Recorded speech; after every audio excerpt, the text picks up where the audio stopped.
जय हिंद साथियों, स्वागत है एक बार फिर से आप सभी का शिक्षा संकल्प के इस ऑनलाइन यूट्यूब प्लेटफॉर्म पर। कैसे हैं आप सभी दोस्त? आशा करते हैं कि आप लोग बहुत ही अच्छे होंगे, स्वस्थ होंगे।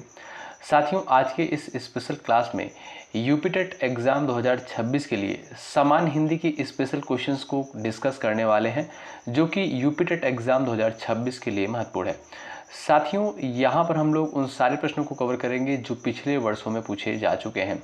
इस क्लास को आप लोग एक टेस्ट के माध्यम से लीजिएगा, देखिएगा आप लोग कितने सवालों को बिल्कुल सही कर पाते हैं। आप सभी जानते हैं पिछले साल का जो पेपर होता है वो कितना इम्पोर्टेंट होता है आगामी परीक्षा के लिए। तो आइए शुरू करते हैं बिना किसी देरी के। पूरे धैर्य के साथ आप लोग अंत तक बने रहिएगा और कोशिश करिएगा कि हर एक क्वेश्चन का आंसर भी देते हुए चलिएगा। पहला सवाल देखें। प्रश्न नंबर पहला कहता है, पंकज में जो है कौन सा समास है? कर्मधारय दिगु बहुब्रीहि द्वंद्व है। आप सभी साथी आंसर देने का प्रयास करें। हर एक क्वेश्चन के लिए 4 से 5 सेकंड का समय आपके पास होगा। तो यहाँ पर जो भी साथी जा रहे हैं ऑप्शन नंबर थर्ड पर, वो बिल्कुल यहाँ पर करेक्ट हो जाएंगे। पंकज का साथियों समास विग्रह क्या हो जाएगा? इसका समास विग्रह जो होगा यानी कीचड़ में जन्म लेने वाला, अर्थात आप कह सकते हो कमल। क्या भाई? कमल। ऑप्शन नंबर थर्ड राइट हो जाएगा, क्योंकि साथियों बहुब्रीहि समास में क्या होता है, इसमें तीसरे पद की प्रधानता बताई जाती है। दोनों पद इसमें जो है अप्रधान होते हैं। ठीक है। अगला सवाल, अयोगवाह कहा जाता है संयुक्त व्यंजन को, अनुस्वार एवं विसर्ग को, अल्प प्राण को, और यहाँ पर दिया आपका महाप्राण। एक बार सभी साथी प्रयास करिएगा आंसर देने के लिए क्वेश्चन नंबर सेकंड का। लास्ट में अपना स्कोर आप लोग जरूर बताइएगा। देखिएगा आप लोग इन 30 सवालों में से कितने सवालों को सही कर पाते हैं।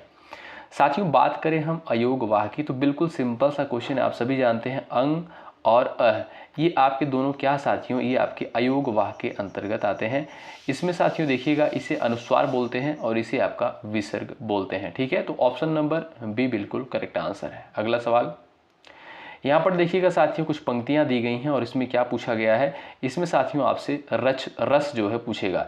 एक ओर अजगर लखी, एक ओर मृगराय, बिकल बटोही बीच ही, परियो मूर्छा खाए। इस पंक्ति में जो है कौन सा रस है?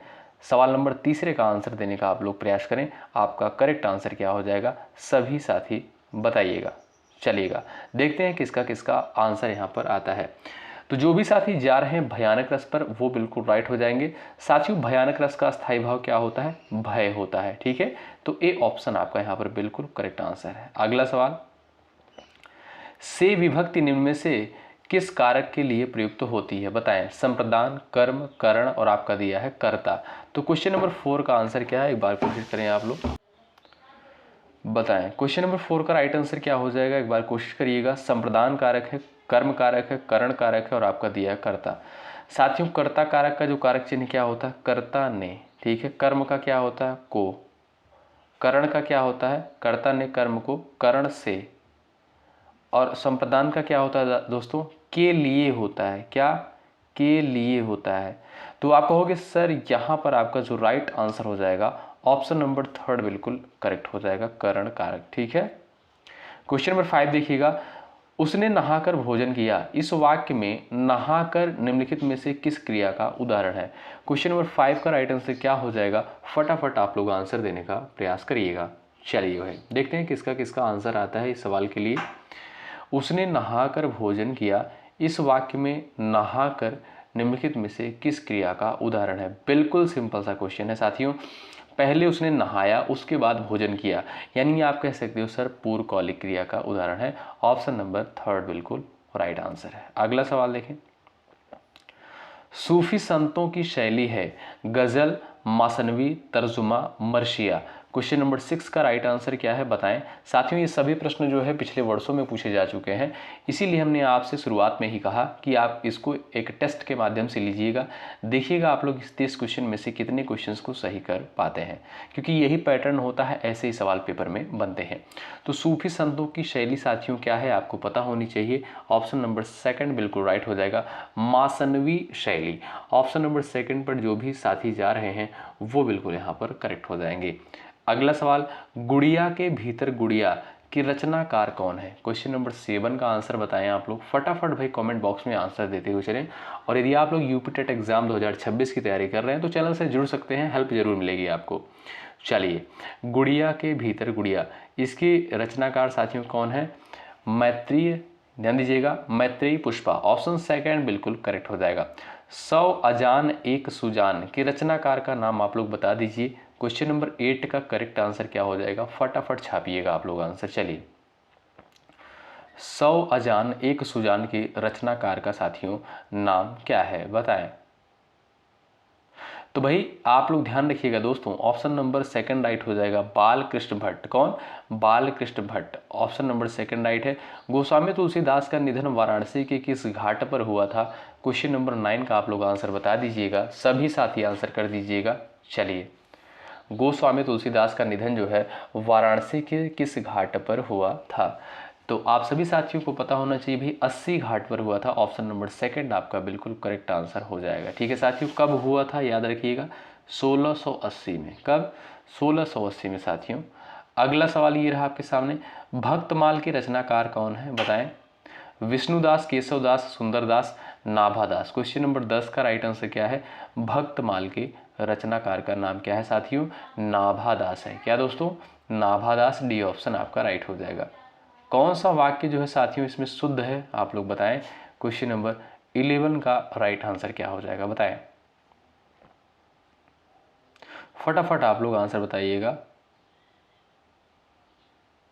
आपका राइट आंसर क्या हो जाएगा। गलियों को चौड़ा करना आवश्यक है। यहाँ पर जो भी साथी ए ऑप्शन पर गए हैं वो बिल्कुल सटीक है उनका आंसर।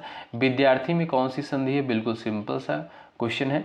चलिए, विद्यार्थी में जो है साथियों आप बताइए, इसमें जो है आपकी कौन सी संधि है। विद्या धन अर्थी इसका जो है संधि विच्छेद होता है।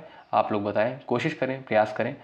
12 क्वेश्चन का आंसर क्या हो जाएगा, आप देखोगे साथियों विद्यार्थी में जो है इसमें आपका दीर्घ स्वर संधि का एग्जाम्पल है, डी ऑप्शन बिल्कुल करेक्ट आंसर हो जाएगा। कानन का पर्यायवाची शब्द साथियों क्या है, क्वेश्चन नंबर 13 का आंसर कर दो फटाफट आप लोग। चलिए, कानन का पर्यायवाची शब्द क्या हो जाएगा, बताएं। वन, विहिप, पुष्प और आपका दिया है इनमें से कोई नहीं। क्वेश्चन नंबर 13 का राइट आंसर साथियों क्या है, फटाफट आप लोग आंसर छाप दीजिएगा। चलिए भाई, कानन की बात करें साथियों, इसका जो पर्यायवाची हो जाएगा वन। इसके अन्य पर्यायवाची साथियों क्या हो जाएंगे, ध्यान रखें आप लोग, इसके अन्य पर्यायवाची हो जाएंगे जंगल, कांतार भी होता है, क्या भाई, कांतार भी होता है, अरण्य होता है, क्या, अरण्य। ये सभी साथियों कानन के पर्यायवाची शब्द होते हैं, ध्यान रखें। अगला सवाल देखें सभी साथी, वाक्य विग्रह का अर्थ क्या है। वाक्य खंडों को अलग करके उनका संबंध बताना, वाक्य रचना करना, संधि और समास बताना, शब्दों को जोड़ना। बताइए, क्वेश्चन नंबर 14 का आंसर कर दीजिए आप लोग, फटाफट आंसर करिए भाई। क्वेश्चन नंबर 14 का करेक्ट आंसर क्या हो जाएगा। वाक्य विग्रह का साथियों अर्थ क्या होता है, ध्यान रखें। वाक्य खंडों को अलग अलग करके उनका संबंध बताना वाक्य विग्रह कहलाता है। ए ऑप्शन वाले दोस्त करेक्ट हैं। अगला सवाल देखिए, बिनु पग चले सुने बिनु काना, कर बिनु कर्म करे विधि नाना। इन पंक्तियों में जो है साथियों कौन सा अलंकार है, क्वेश्चन नंबर 15 का आंसर करें। चलिए, क्वेश्चन नंबर 15 का करेक्ट आंसर क्या हो जाएगा, एक बार सभी साथी कोशिश करिएगा, आपका राइट आंसर क्या हो जाएगा, बताएं। चलिए, तो आप ध्यान से देखिएगा साथियों, इसमें आपका विभावना अलंकार है। कौन सा? विभावना, डी ऑप्शन आपका राइट है। निम्नलिखित में से कौन सी वाचन शिक्षण की विधि नहीं है, बताएं। निम्नलिखित में से कौन सी वाचन शिक्षण की विधि जो है नहीं है, आपका सही उत्तर क्या है इस सवाल के लिए, बताएं। फटाफट आंसर करिए। व्याख्या पद्धति, अनुध्वनि विधि, समवेत पाठ विधि, ध्वनि साम्य विधि। आपका सही आंसर साथियों क्या होने जाना चाहिए, व्याख्या विधि। ऑप्शन नंबर ए करेक्ट है। निम्नलिखित में से कौन सी वाचन शिक्षण की विधि नहीं है, तो व्याख्या विधि, ए ऑप्शन आपका राइट है। अभिवृत्ति संप्रत्यय क्या है, बताएं। अभिवृत्ति संप्रत्यय जो है क्या होता है, अभिवृत्ति संप्रत्यय क्या होता है, बताएं। क्वेश्चन नंबर 17 का राइट आंसर आप लोग बता दीजिएगा फटाफट कमेंट बॉक्स में। चलिएगा साथियों, आंसर करें आप लोग।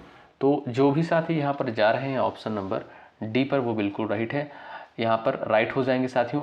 अभिवृत्ति संप्रत्यय क्या है साथियों, ये संचारक संप्रत्यय, क्रियात्मक संप्रत्यय और भावात्मक प्रत्यय, यानी ये सभी आपका डी ऑप्शन बिल्कुल राइट है। अगला सवाल, हिंदी साहित्य के इतिहास के संबंधों में, हिंदी साहित्य के इतिहास के संबंध में modern vernacular literature of Hindustan किसने लिखा है। क्वेश्चन नंबर 18 है, इसका जो सही आंसर हो जाएगा क्या साथियों, बताओ। तो जो भी साथी बता रहे हैं जॉर्ज अब्राहम ग्रियर्सन, वो बिल्कुल यहाँ पर राइट हो जाएंगे। हिंदी साहित्य के इतिहास के संबंध में modern vernacular literature of Hindustan के राइटर कौन है भाई? George Abraham Grierson. ये रहा साथियों आपके सामने कुछ पंक्तियां दी गई हैं। विरहनी बावरी सी भई, ऊंची चढ़ी अपने भवन में, टेरत हाय दई, ले अचरा मुख असुवन पोछत, उघरे गात सही। किसकी पंक्तियां हैं? बता दीजिए भाई, ये किसकी पंक्तियां हैं? आप लोग यहाँ पर आंसर कर सकते हो। तो जो भी साथी बता रहे हैं मीराबाई की पंक्तियां हैं, वो बिल्कुल राइट है। भाई देखिएगा, हिंदी साहित्य के जो क्वेश्चन आते हैं खूब अच्छे से प्रैक्टिस करें आप लोग, जिससे गलतियां ना हो। और ज़्यादातर साथियों PYQ से ही क्वेश्चन उठाकर पूछे जाते हैं। हिंदी का पहला पत्र बताएं आप लोग, हिंदी का जो है पहला पत्र कौन सा है? तो आप सभी जानते होंगे भाई, उद्दंत मार्तंड जो है ये आपका हिंदी का पहला पत्र है। ऑप्शन नंबर डी बिल्कुल करेक्ट आंसर हो जाएगा। सुई का तत्सम रूप क्या है साथियों, बता दीजिए आप लोग। सुई का तत्सम रूप क्या होता है? फटाफट आंसर कर दीजिए। चलिए, कन्फ्यूज़न बहुत होता है, एक बार सभी प्यारे साथी आंसर करें। तो जो भी साथी सूची बता रहे हैं वो बिल्कुल राइट है। सेकंड ऑप्शन आपका बिल्कुल राइट है। अगला सवाल, परिसीमन का विलोम बता दो भाई। चलो फटाफट बताओ, क्वेश्चन नंबर 22 का आंसर बताओ। परिसीमन का विलोम बता दो। चलो साथियों, परिसीमन का विलोम हो जाएगा असीमन। क्या भाई? असीम। यहाँ पर आपका जो ए ऑप्शन दिया है यही आपका बिल्कुल राइट आंसर होगा। धूसर शब्द का पर्यायवाची क्या है, बता दो भाई। चलो फटाफट आंसर करें आप लोग। धूसर शब्द का पर्यायवाची क्या हो जाएगा? आप सभी साथियों का आंसर आना चाहिए। तो भाई यहाँ पर ध्यान से देखिएगा साथियों। साथियों जो धूसर का पर्यायवाची होता है वो होता है साथियों गधा। गधा कर लीजिएगा, ए ऑप्शन आपका राइट हो जाएगा। इसके अन्य पर्यायवाची क्या हो जाएंगे साथियों? खर हो जाएगा आपका। गधा तो होता ही है, बसर भी होता है। क्या? बसर भी होता है। ये सभी आपके धूसर के पर्यायवाची। अगला सवाल देखिएगा ध्यान से साथियों। भूतों अर्थात जीवों द्वारा होने वाला दुख वाक्य के लिए एक शब्द बताइए। आपका सही आंसर दोस्तों क्या हो जाएगा बताएं फटाफट। आपका राइट आंसर हो जाएगा क्या भाई? अधिभौतिक। जो भी साथी बता रहे हैं बी ऑप्शन वो बिल्कुल राइट है। इन सारे क्वेश्चंस को साथियों ध्यान से देखते हुए चलिएगा, और ऐसे ही सवाल पे पूछे जाते हैं पेपर में और रिपीट होते हैं क्वेश्चन। इस बात को ध्यान रखिए, इसलिए जो है सारे प्रीवियस ईयर क्वेश्चन आप लोग अच्छे से सॉल्व करो। यहाँ पर आपको इस चैनल पर देखने को मिलेगा, आपको टेंशन लेने की आवश्यकता नहीं है। ऊँट की चोरी निहुरे निहुरे का अर्थ क्या है बताएं? ये भी सवाल साथियों पेपर में आया हुआ है। इसका अर्थ हो जाएगा आपका बड़े काम छिपकर नहीं किए जा सकते। ऑप्शन नंबर सेकंड राइट है। अगला सवाल देखें सब लोग। यहाँ पर आपके सामने सवाल नंबर, स्वाधीन शब्द का विलोम क्या हो जाएगा बताओ। फटाफट आप लोग आंसर करिएगा। स्वाधीन शब्द का विलोम क्या है? पता होना चाहिए भैया आपको। स्वाधीन का पराधीन होता है साथियों क्या? ऑप्शन नंबर बी बिल्कुल करेक्ट आंसर हो जाएगा। स्वाधीन का मतलब साथियों स्वतंत्र यानी आज़ाद, और पराधीन का मतलब जो दूसरे पे आश्रित होता है, जो दूसरों के अधीन होता है। अनिवार्य का विपरीतार्थक शब्द क्या होता है बता दीजिए साथियों। अनिवार्य का विलोम शब्द क्या होता है? फटाफट आप लोग आंसर कर दीजिएगा। तो जो भी साथी बता रहे हैं ऐच्छिक पढ़ जा रहे हैं वो बिल्कुल राइट है। बड़ा इंपॉर्टेंट सवाल है।